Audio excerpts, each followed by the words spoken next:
ಏರಿಕೆ ನಡುವೆ ರಾಜ್ಯದ ಜನತೆಗೆ ಮತ್ತೊಂದು ಶಾಕ್. ಏಪ್ರಿಲ್ 1ರಿಂದ ಏರಿಕೆಯಾಗ್ತಾ ಇದೆ ವಿದ್ಯುತ್ ದರ.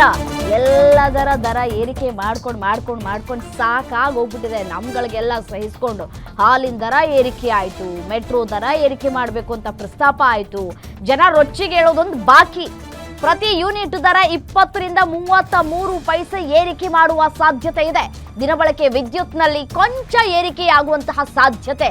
ಕೈಗಾರಿಕಾ ವಲಯದಲ್ಲಿ ಬಳಕೆಯಾಗುವ ವಿದ್ಯುತ್ ದರವೂ ಕೂಡ ಏರಿಕೆ. ಇವತ್ತು ದರ ಏರಿಕೆ ಕುರಿತಂತೆ ನಡೆಯಲಿದೆ ಸಾರ್ವಜನಿಕ ವಿಚಾರಣೆ. ಇಂಧನ ಖರ್ಚು, ನಿರ್ವಹಣಾ ವೆಚ್ಚ, ಇತರೆ ವೆಚ್ಚ ಸರಿದೂಗಿಸೋದಕ್ಕೆ ದರ ಏರಿಕೆಯಾಗ್ತಾ ಇದೆ. ಈಗಾಗಲೇ ದರ ಏರಿಕೆ ಮಾಡುವಂತೆ ಪ್ರಸ್ತಾವನೆಯನ್ನ ಸಲ್ಲಿಕೆ ಮಾಡಿದ್ದಾರೆ ಎಸ್ಕಾಂಗಳು. ವಿಚಾರಣೆಯ ಬಳಿಕ ಕೆಇಆರ್ಸಿ ಅಂತಿಮ ನಿರ್ಧಾರ ಪ್ರಕಟಿಸುವ ಸಾಧ್ಯತೆ ಇದೆ. ಫಿಕ್ಸೆಡ್ ಚಾರ್ಜ್ನಲ್ಲೂ ಕೊಂಚ ಏರಿಕೆಯಾಗುವ ಸಾಧ್ಯತೆ ಇದೆ. ಫಿಕ್ಸೆಡ್ ಚಾರ್ಜ್ನಲ್ಲಿ 10ರಿಂದ 20 ರೂಪಾಯಿವರೆಗೂ ಕೂಡ ಏರಿಕೆ ಮಾಡಬೇಕು ಅನ್ನುವಂತಹ ಪ್ರಸ್ತಾವ ಸಲ್ಲಿಕೆಯಾಗಿದೆ. ಪ್ರತಿ ಯೂನಿಟ್ಗೆ 67 ಪೈಸೆಯಿಂದ 91 ಪೈಸೆಯವರೆಗೆ ಹೆಚ್ಚಳಕ್ಕೆ ಪ್ರಸ್ತಾವನೆ ಸಲ್ಲಿಕೆಯಾಗಿದೆ. ಈಗಾಗಲೇ ರಾಜ್ಯದ ಎಸ್ಕಾಂಗಳು 4,500 ಕೋಟಿ ಸಾಲದ ಸುಳಿಯಲ್ಲಿ ಸಿಲುಕಿವೆ. ಯಾವ ಎಸ್ಕಾಂಗಳು ಎಷ್ಟು ಪ್ರಸ್ತಾವನೆಯನ್ನ ಸಲ್ಲಿಸಿವೆ ಅನ್ನೋದು ಈಗ ಒಂದಷ್ಟು ಕುತೂಹಲಗಳು ಕೂಡ ಹೆಚ್ಚಾಗ್ತಾ ಇದೆ. ನೋಡಿ, ಪೈಸೆ ಲೆಕ್ಕದಲ್ಲಿ ಏರಿಕೆ ಮಾಡ್ಕೊಂಡು ಹೋದ್ರೆ ಜನಕ್ಕೆ ಗೊತ್ತಾಗಲ್ಲ, ಮೂರ್ಖರು ಅಂತ ಅನ್ಕೊಂಡ್ಬಿಡ್ತಾರೆ. ಬಟ್ ಆದ್ರೆ ತಿಂಗಳ ಆರಂಭದಲ್ಲಿ ನಮಗೆ ಬಿಲ್ ಬಂದಂತಹ ಸಂದರ್ಭದಲ್ಲಿ ಗೊತ್ತಾಗುತ್ತೆ 500-600 ರೂಪಾಯಿ ಬರ್ತಾ ಇದ್ದಂತಹ ಬಿಲ್ಲು 1,000ಕ್ಕೆ ಹೇಗೆ ದಾಟ್ತು, ಅಷ್ಟೊಂದು ಕರೆಂಟ್ ಯೂಸ್ ಮಾಡ್ತಾ ಇದೀವಾ ಅನ್ನುವಂತಹ ಪ್ರಶ್ನೆ ನಮ್ಮನ್ನು ಕಾಡೋದಕ್ಕೆ ಶುರು ಮಾಡುತ್ತೆ. ಒಂದ್ ಕಡೆ ಇಷ್ಟೊಂದು ಬಿಲ್ ಕಟ್ಟಬೇಕಾ, ನೀರಿನ ಬಿಲ್ಲು, ಮತ್ತೊಂದು ಕಡೆ ಕರೆಂಟ್ ಬಿಲ್ಲು, ಈಗ ಇನ್ನೊಂದು ಕಡೆ ಹಾಲಿನ ದರ ಕೂಡ ಗೊತ್ತಿಲ್ಲದಂಗೆ ಜನನ್ ಯಾಮಾರಿಸುವ ರೀತಿಯಾಗಿ ಏರಿಕೆ ಆಗಿದೆ. ಹೀಗೆ ದರ ಏರಿಕೆ ಮಾಡ್ಕೊಂಡು ಹೋಗ್ತಾ ಇದ್ರೆ ಜನ ಎಲ್ಲೋಗಿ ಬದುಕಬೇಕು ಅಂತ ಹೇಳಿ ಸುಪ್ರೀಂ ಸರಿಯಾಗಿ ತರಾಟೆಗೆ ತೆಗೆದುಕೊಂಡಿದೆ. ಬೆಲೆ ಏರಿಕೆ ಒಂದ್ ಕಡೆ ಆಗ್ತಾ ಇದ್ರೆ ನೀವು ಕೊಡ್ತಾ ಇರುವಂತಹ ಈ ರೀತಿಯಾದಂತಹ ಗ್ಯಾರಂಟಿಗಳು ಜನಸಾಮಾನ್ಯರ ಬದುಕಿಗೆ ಯಾವ ರೀತಿಯಾಗಿ ಹೊಡೆತ ಬೀಳ್ತಾ ಇದೆ ಅನ್ನೋದರ ಕುರಿತು ಸುಪ್ರೀಂ ಸರಿಯಾಗಿ ತರಾಟೆಗೆ ತೆಗೆದುಕೊಂಡಿದೆ. ಈ ಯಾವ ಫ್ರೀ ಗ್ಯಾರಂಟಿಗಳು ಬೇಕಾಗಿಲ್ಲ. ಜನಕ್ಕೆ ಬೆಲೆ ಸಾಮಾನ್ಯ ದರದಲ್ಲಿ ಇದ್ದು ಜೀವನ ಮಾಡ್ಕೊಂಡು ಹೋದ್ರೆ ಸಾಕಾಗ್ಬಿಟ್ಟಿದೆ. ಇತ್ತೀಚಿನ ಈ ಒಂದು ದರ ಏರಿಕೆಯಿಂದಾಗಿ ಬೇಸತ್ತು ಹೋಗ್ಬಿಟ್ಟಿದ್ದಾರೆ ಜನ.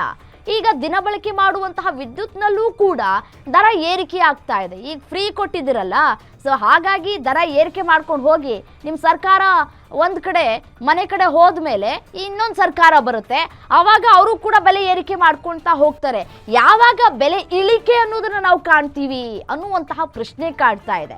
ಪ್ರತಿಯೊಂದರೂ ದರ ಏರಿಕೆ ಆದಾಗ ಇಳಿಕೆಯನ್ನು ಕೂಡ ಎಕ್ಸ್ಪೆಕ್ಟ್ ಮಾಡ್ಬೇಕಲ್ವ ನಾವುಗಳು ಜನಸಾಮಾನ್ಯರು? ಇಲ್ಲ, ಎಲ್ಲಾ ದರ ಏರಿಕೆ ಅನ್ನೋದನ್ನ ಮಾತ್ರ ನೋಡ್ತಾ ಇರ್ತೀವಿ. ಇಳಿಕೆ ಅಂತ ಯಾವುದನ್ನ ಕಂಡಿದೀವಿ ಹೇಳಿ? ಯಾವುದೂ ಇಲ್ಲ. ಏರಿಕೆ ಹಾಕೊಂಡು ಹೋಗ್ತಾನೆ ಇರುತ್ತೆ. ನಾವು ಅಯ್ಯೋ ಏನ್ ಮಾಡೋದು, ಬದುಕಬೇಕಲ್ಲ, ಎಲ್ಲವೂ ಬೇಕು ಮನುಷ್ಯನಿಗೆ. ಸೊ ಹಾಗಾಗಿ ನೀರು, ಹಾಲು, ವಿದ್ಯುತ್, ಗಾಳಿ ಬೇಕೇ ಬೇಕು. ಗಾಳಿಗೊಂದು ಬ್ಯಾಲೆನ್ಸ್ ಇದೆ, ಅದಕ್ಕೂ ಕೂಡ ಹಣಕಾಸು ತೆಗೆದುಕೊಳ್ಳುವಂತಹ ಸಾಧ್ಯತೆ ಇದೆ. ಏನು ಇದೇ ವಿಚಾರಕ್ಕೆ ಸಂಬಂಧಪಟ್ಟಂತೆ ಮತ್ತಷ್ಟು ಡೀಟೇಲ್ಸ್ ಕೊಡ್ತಾ ಹೋಗ್ತಾರೆ ಉಲ್ಲಾಸ್, ಮೆಟ್ರೋ ಬ್ಯೂರೋ ಹೆಡ್ ನೇರ ಸಂಪರ್ಕದಲ್ಲಿ ಜಾಯಿನ್ ಆಗಿದ್ದಾರೆ. ಉಲ್ಲಾಸ್, ಇದೇ ರೀತಿಯಾಗಿ ಬೆಲೆ ಏರಿಕೆ ಮಾಡ್ಕೊಂಡು ಹೋಗ್ತಾ ಇದ್ರೆ ಜನ ಎಲ್ಲಿ ಹೋಗಿ ಬದುಕಬೇಕು?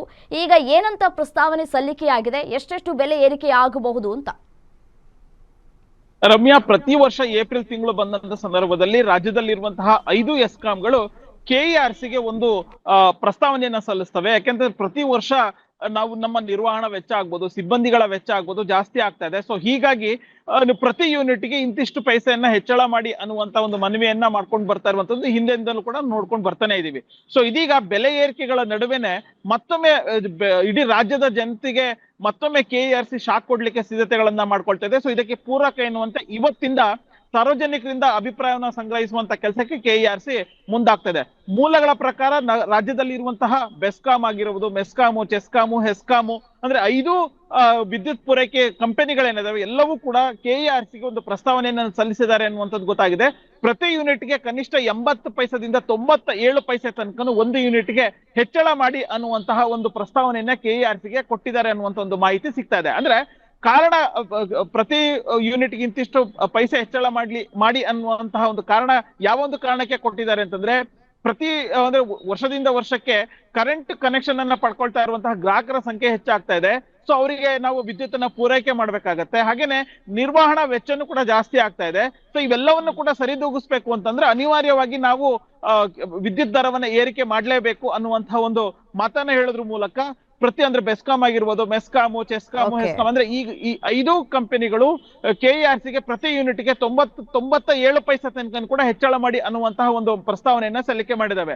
ಸೊ ಇವೆಲ್ಲವೂ ಕೂಡ ಸಾರ್ವಜನಿಕರ ಅಭಿಪ್ರಾಯಗಳನ್ನ ಸಂಗ್ರಹ ಮಾಡಿ ಏಪ್ರಿಲ್ 1ನೇ ತಾರೀಕಿಂದ KERC ಪ್ರತಿ ಯೂನಿಟ್ ಗೆ ವಸತಿ ಯೋಜನೆಗೆ ಒಂದು ದರ ಇರುತ್ತೆ, ಮತ್ತೆ ಕೈಗಾರಿಕೆಗಳಿಗೆ ಒಂದು ದರವನ್ನ ನಿಗದಿ ಮಾಡಿ ಏಪ್ರಿಲ್ 1ನೇ ತಾರೀಕಿಂದ ದರವನ್ನ ಹೆಚ್ಚಳ ಮಾಡುವಂತ ಸಾಧ್ಯತೆಗಳು ಹೆಚ್ಚಾಗಿರುವಂತದ್ದು ರಮ್ಯಾ.